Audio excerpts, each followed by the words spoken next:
नमस्कार विद्यार्थी मित्रांनो, माझ्या YouTube चॅनलमध्ये मी तुमचं सहर्ष स्वागत करीत आहे. तर तुमच्यासाठी एका महत्त्वपूर्ण विषयावरती व्हिडिओ घेऊन आलो आहे. तो म्हणजे महाराष्ट्र शासनाच्या वन विभागामध्ये जी वनरक्षक या पदाकरिता डॉक्युमेंट व्हेरिफिकेशन सुरू आहे, तर त्याच्या संदर्भात तुम्हाला माहिती देणार आहे. तर मी प्रत्येक विभागाची तुम्हाला माहिती देतो.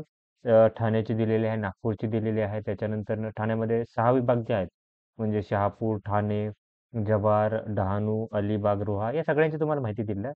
तर आता मी कोल्हापूर या विभागाकरता जी माहिती आहे, डॉक्युमेंट व्हेरिफिकेशन कसं होतं, त्याची विद्यार्थ्याची प्रतिक्रिया काय आहे, याची तुम्हाला काय करायला की माहिती देणार आहे. त्यामुळे व्हिडिओ शेवटपर्यंत पहा आणि माझ्या चॅनलवर नवीन असाल तर काय करा, प्लीज चॅनलला सबस्क्राईब करा. सगळ्यात पहिलं कोल्हापूरचं जर पाहिलं आपण, हे कोल्हापूरची लिस्ट मी तुम्हाला दाखवतो. तर कोल्हापूर विभागाने एक नोटीस काढून काय केलं होतं, की याच्यामध्ये जे हे आहे डॉक्युमेंट व्हेरिफिकेशन होणार आहे विद्यार्थ्यांचं, ते जर पाहिलं तर याच्यामध्ये सांगेन तुम्हाला की एक्झॅक्टली टोटल जर बघा 44,2033 एवढ्या विद्यार्थ्यांचं काय केलं की डॉक्युमेंट व्हेरिफिकेशन होणार आहे. ओके. किती 44,400 44,233 एवढ्या विद्यार्थ्यांचं होणार आहे. आणि पहिलं तर डॉक्युमेंट व्हेरिफिकेशन होईल आणि त्याच्यानंतर जे विद्यार्थी पात्र होतील त्यांचं पुरुषांसाठी म्हणजे मुलांसाठी 5 किलोमीटर धावायचं आहे आणि महिलांसाठी मुलींसाठी 3 किलोमीटर धावण्याची होणार आहे. तर ही 80 मार्काची परीक्षा असणार आहे. ते 80 मार्क राहतील ग्राउंडसाठी. तर याच्यामध्ये काय केलं की 44,233 उमेदवार असल्यामुळे काय केलं की त्यांनी 4 ठिकाणी उमेदवार हे केलेलं आहे, डिव्हाईड केलेलं आहे. तर पहिलं तर आहे इथं कोल्हापूरमध्ये, सांगलीमध्ये आणि साताऱ्यामध्ये सॉरी 3 ठिकाणी हे केलेले आहेत. तर याचा पत्ता दिलेला आहे इथं विश्रामगृह कोल्हापूर नाना नानी पार्क समोर, श्री गणपती मंदिर जवळ ताराबाई पार्क कोल्हापूर इथं जायचं आहे. सांगलीमध्ये उपवनरक्षक सांगली यांचे कार्यालय जकात नाक्यासमोर हनुमान नगर कुपवाड इथे जायचे आहे. आणि सातारामध्ये वनसंरक्षक सातारा यांचे कार्यालय अ, गुडोली रोपवाटिका परिसर इथे जायचं आहे त्यांनी. ओके. तर ही यादी आहे. आता तुम्हाला मी डॉक्युमेंट कोणते कोणते लागतात त्याची तुम्हाला माहिती सांगेन. तर आजपासून डॉक्युमेंट व्हेरिफिकेशन होतं हे त्याच्यामध्ये सातारा, सांगली आणि कोल्हापूरमध्ये. तर टेबलची संख्या जी होती ती बघा, 13 होती कोल्हापूरमध्ये. त्याच्यामध्ये 1 ते 1040 उमेदवारांचं डॉक्युमेंट व्हेरिफिकेशन झालेलं आहे आज. त्याच्यानंतर सांगलीमध्ये 1041 ते 1760 एवढ्या विद्यार्थ्यांचं झालेलं आहे. म्हणजे टोटल 720 विद्यार्थी होते. आणि साताऱ्यामध्ये 1761 ते 2720 म्हणजे 960 विद्यार्थ्यांचं झालं आहे. टोटल 2720 विद्यार्थ्यांचं काय केलं डॉक्युमेंट व्हेरिफिकेशन आज झालेलं आहे. तर ही जे डॉक्युमेंट व्हेरिफिकेशन होणार आहे ते 13 फेब्रुवारीपर्यंत होणार आहे. आता इथं कोणकोणते डॉक्युमेंट त्यांचे चेक केले जातात ते तुम्हाला देईन मी सांगेल माहिती. सगळ्यात पहिले तर तुमचं ओळखपत्र मागितलं जातं. तर याच्यामध्ये तुमच्याकडे पासपोर्ट विचारला जातो. त्याच्या पासपोर्ट म्हणजे याच्यापैकी कोणतं तरी एक तुम्हाला लागेल. पॅन कार्ड असेल, पासपोर्ट असेल, आधार कार्ड असेल, मतदान ओळखपत्र असेल किंवा ड्रायव्हिंग लायसन्स याच्यापैकी एक जे असेल ते. आता याच्यापैकी तुमचं काय करा, की जे हॉल तिकीटवरती किंवा ऑनलाईन फॉर्म भरताना जे नाव होतं, जे बरोबर आहे तेच तुम्ही सर्टिफिकेट इथे द्यायचं आहे. सगळ्यांसाठी लागणार आहे. हॉल तिकीट तुम्हाला ऑनलाईन परीक्षेचे हॉल तिकीट जी तुम्ही परीक्षा दिली होती, तर त्याची पी फाईल जर असेल तुमच्याकडे किंवा परीक्षा देऊन आल्यानंतर एखादी तुमच्याकडे कॉपी असेल, तर ती तुम्ही घेऊन जायची आहे. जर नसेल तरीही काही प्रॉब्लेम नाही तिथे. त्याच्यानंतर वयाचा पुरावा अधिवास प्रमाणपत्र किंवा डोमिसाईल सर्टिफिकेट मागितलं जातं तुम्हाला. डोमिसाईल सर्टिफिकेट सगळ्यांना उमेदवारांना आवश्यक आहे इथे.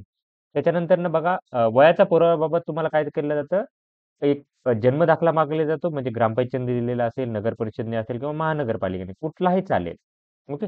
मग ते जर नसेल तुमच्याकडे तर वयाचा दाखला असेल एखादा तो चालेल. तो नसेल तर शाळा सोडल्याचा टी-सी जो असतो त्याची झेरॉक्स चालेल किंवा 10वीच्या सर्टिफिकेटवर तुमची डेट ऑफ बर्थ लिहिलेली असते. लक्षात ठेवा 10वीचं सर्टिफिकेट असेल. याच्यापैकी कोणतं तरी एक तुमच्याकडे असेल तरी चालेल.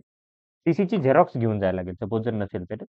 त्याच्यानंतर बघा, शैक्षणिक अर्हता संदर्भात तुम्हाला 12वी पास पाहिजे उमेदवार. त्यामुळे 12वीचं कमीत कमी तुम्हाला हे पाहिजे मार्कशीट आणि सर्टिफिकेट असेल तर चालेल. ओके. त्याच्यानंतर एस-टी उमेदवाराची 10वीची हे होती, तर त्यामुळे एस-टीचे उमेदवार आहेत. अनुसूचित जमाती, माजी सैनिक, अ, नक्षलवादी हल्ल्यामध्ये प्राप्त हे झालेले, मृत्यू पावलेले वनखबरे असतील तर यांच्या पाल्यासाठी 10वी होती. तर एस-टी उमेदवारांसाठी 10वी वर आहे. जात प्रमाणपत्र लागणार आहे सगळ्यांसाठी, कास्टचे उमेदवार असणार आहे त्यांच्यासाठी म्हणजे एस-सी, एस-टी, ओबीसी असेल, एन-टी, व्ही-जे, एस-बी-सी या सगळ्यांसाठी काय केलं की जात प्रमाणपत्र लागलेलं आहे. ओपन आणि ईडब्ल्यूएस या कॅटेगरीसाठी लागणार नाही. नॉन क्रिमिनल लागेल. ओबीसी, एस-बी-सी, व्ही-जे, एन-टी या कॅटेगरीसाठी काय केलं की नॉन क्रिमिनल सर्टिफिकेट लागणार आहे. बघा, व्ही-जे, व्ही-जे-ए, एन-टी-बी, एन-टी-सी एस-बी-सी आणि ओ-बी-सी या प्रवर्गासाठी लागणार आहे. ई-डब्ल्यू-एस मधून फॉर्म भरला असेल, ई-डब्ल्यू-एस सर्टिफिकेट तुम्हाला लागणार आहे. आता हे बघा, अनाथाचं सर्टिफिकेट लागणार आहे सगळ्यांसाठी सॉरी, ज्या उमेदवारांनी अनाथ फॉर्म भरले त्यांच्यासाठी लागणार आहे. लहान कुटुंबाचं प्रमाणपत्र लागलेलं आहे, की त्यांनी स्वतः साइन करून हे घेऊन जायचं आहे. आणि समांतर आरक्षण म्हणजे खेळाडू, माजी सैनिक, प्रकल्पग्रस्त, भूकंपग्रस्त, पदवीधर, अंशकालीन या सगळ्यांसाठी जे असेल तर त्यांनी त्यांनी फॉर्म भरलेला या डॉक्युमेंट तुम्हाला घेऊन जायचं आहे. आता हे लहान कुटुंबाचं प्रमाणपत्र याच्यामध्ये तुम्ही स्वतःचं नाव लिहायचं आहे इथे. त्याच्यानंतर तुम्ही फॉर्मवरती जो नाव लिहिलेलं आहे, वडिलांच्या नावाने लिहिलं असेल, तर ते वडिलांच्या नावाने तुम्ही काय करायचं लिहायचं. म्हणजे यांचा मुलगा, मुलगी.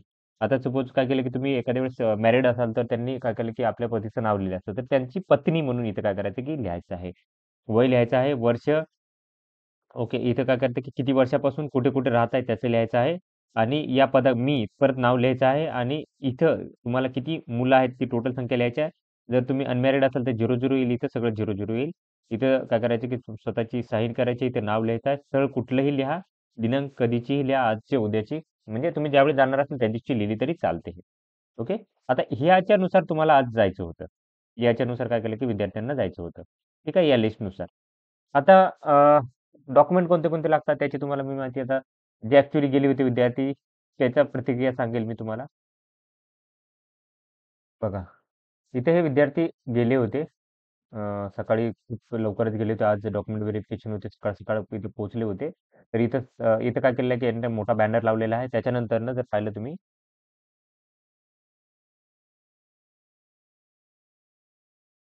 बघा, आता काय करतात तुम्हाला सगळ्यात पहिलं तुमच्या बॅचनुसार काय केलं, की आतमध्ये काय केलं, की हे केले जातं. टेबल्स असतात. तिथे आता कोल्हापूरला बघितलं तर 13 टेबल होते. तर काय केलं, की ते विद्यार्थी आहेत 1000 समथिंग विद्यार्थी होते तिथे कोल्हापूरमध्ये. तर त्या विद्यार्थ्यांना काय केलं, की त्यांच्या शिफ्टनुसार म्हणजे 8 वाजता, 11 वाजता आणि 2 वाजता असं त्यांनी काही शिफ्ट तुम्हाला दाखवेल मी ते. त्याच्यानुसार काय केलं, की आतमध्ये सोडलं जातं. तुमच्या वेळ जशी होईल तसं तुम्हाला आतमध्ये सोडलं जातं. सगळ्यात पहिलं काय केलं, की तुम्हाला ओरिजिनल जे सेट आहेत, ओरिजिनलचे सेट तुम्हाला काय करायला लागतं, ओरिजिनल कागदपत्र आणि त्याची एक सेट, झेरॉक्सची सेट, ज्याच्यावरती काय करायचं स्वतः सही करून तुम्ही काय करायला, की खालील प्रमाणात लावायचे आहेत. कसे कसे लावायचे आहेत? पहिलं तर तुम्ही ऑनलाईन परीक्षेचे प्रवेशपत्र म्हणजे हॉल तिकीट असेल ते लावायचं आहे. त्याच्यानंतर ओळखीचा पुरावा म्हणजे आधार कार्ड, पॅन कार्ड, मतदान कार्ड, ड्रायव्हिंग लायसन्स यापैकी एक कोणतंही असेल त्याची झेरॉक्स लावायची आहे. त्याच्यानंतर वयाच्या पुरावाबाबत 10वीचं बोर्ड सर्टिफिकेट, जन्म प्रमाणपत्र, शाळा सोडल्याचा दाखला यापैकी कोणतंही एक तुम्ही काय करायचं लावायचं आहे. जात प्रमाणपत्र लावायचं आहे. आता जात असेल सपोज एस-सी, एस-टी सोडून ई-डब्ल्यू-एस आणि ई-डब्ल्यू-एस आणि ओपन सोडून काय करायला लागतं, की या सगळ्यांना काय करायला लागतं, हे लागतं नॉन क्रिमिनल लागतं. तर त्यांनी नॉन क्रिमिनल सर्टिफिकेट लावायचं आहे. ओबीसी, व्हीजे, एन-टी, एस-बी-सी या कॅटेगरी नॉन क्रिमिनल सर्टिफिकेट लागतं. बाकीच्यांना लागत नाही. ठीक आहे. एस-सी, एस-टी बाकी कास्ट सर्टिफिकेट तर ओपन आणि ईडब्ल्यू सोडून सगळ्यांना लागेल. त्याच्यानंतर डोमिसाईल सर्टिफिकेट, रहिवासी प्रमाणपत्र सगळ्यांना लागणार आहे. त्याच्यानंतर ईडब्ल्यूएस असेल तर त्याचं सर्टिफिकेट लागेल. त्याच्यानंतर 10वीचं तुम्हाला गुणपत्रक लावेल. त्याच्यानंतर 12वीचं बघा इथं उच्च माध्यमिक साठी सांगितलेलं आहे तुम्हाला. उच्च माध्यमिकमध्ये 12वीचं राहणार आहे. ते तुम्हाला काय करायला की गुणपत्रक आणि सर्टिफिकेट लागणार आहे तुम्हाला. त्याच्यानंतर समांतर आरक्षण लागू असल्यास खेळाडूंच्या बाबतीत तुम्हाला सर्टिफिकेट लागेल, माजी सैनिकाचं सर्टिफिकेट लागेल. कुठलं तरी एक हां. तुम्ही ज्याने अप्लाय केले त्यापैकी एक लागेल. नसेल केलं तर सोडून द्या. प्रकल्पग्रस्त, भूकंपग्रस्त, होमगार्ड असेल, रोजंदारी मजदूर असेल, अंशकालीन असेल, नक्षलवादी हल्ल्यात प्राप्त झालेले हे असतील, अनाथ असतील, त्याच्यानंतर लहान कुटुंबाचे प्रमाणपत्र आणि तुम्हाला 2 फोटो लागणार आहेत. हे तुम्हाला काय करायचे घेऊन जायचं आहे सगळ्या गोष्टी. ओके. तर ही अशी माहिती होती. तर अशाच महत्त्वपूर्ण अपडेट्ससाठी माझ्या चॅनलला सबस्क्राईब करा, व्हिडिओ लाईक करा आणि इन्फॉर्मेशन मित्रांसोबत शेअर करा. धन्यवाद.